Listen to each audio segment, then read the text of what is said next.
খ্রিস্টেতে প্রিয়জনেরা, আজ হচ্ছে পঞ্চসপ্তমী মহাপর্ব। এই পর্ব খ্রিস্টমণ্ডলীর অন্যতম একটা গুরুত্বপূর্ণ পর্ব। এই দিনে আমরা স্মরণ করি প্রেরিত শিষ্য কুমারী মারিয়া এবং অন্যান্য শিষ্যদের উপরে পবিত্র আত্মার অলৌকিক অবতরণের কথা।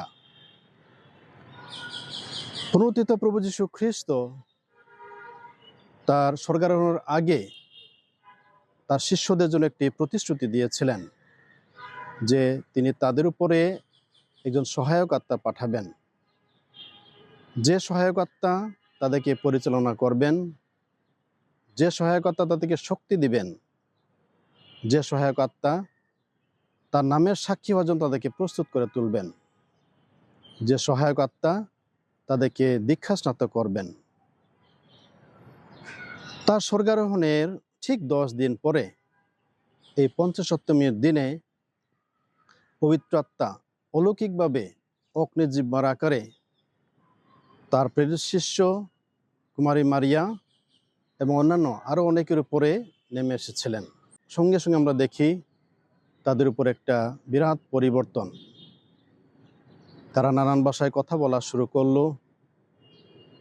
তারা পবিত্র আত্মাকে লাভ করে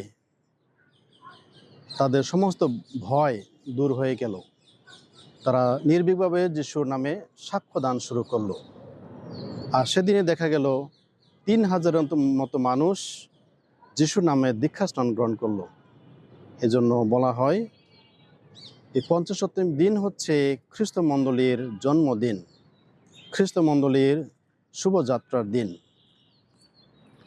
এই পঞ্চসপ্তমী পর্ব আমাদের পবিত্র আত্মা উচ্চ সেমিনারির জন্য একটি মহা আনন্দের দিন, কারণ এই পবিত্র আত্মা উচ্চ সেমিনারি পবিত্র আত্মার কাছে নিবেদিত একটি প্রতিষ্ঠান। পবিত্র আত্মা অবতরণের এই মহাপর্ব দিনে আপনাদের সবাইকে জানাচ্ছি পর্বীয় প্রীতি এবং শুভেচ্ছা।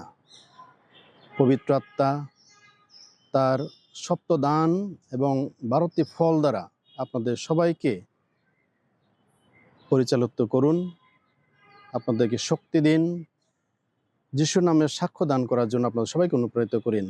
এই কামনা করে আমি আপনাদের সবাইকে আবারও এই পর্বদিনের প্রীতি এবং শুভেচ্ছা জানাচ্ছি।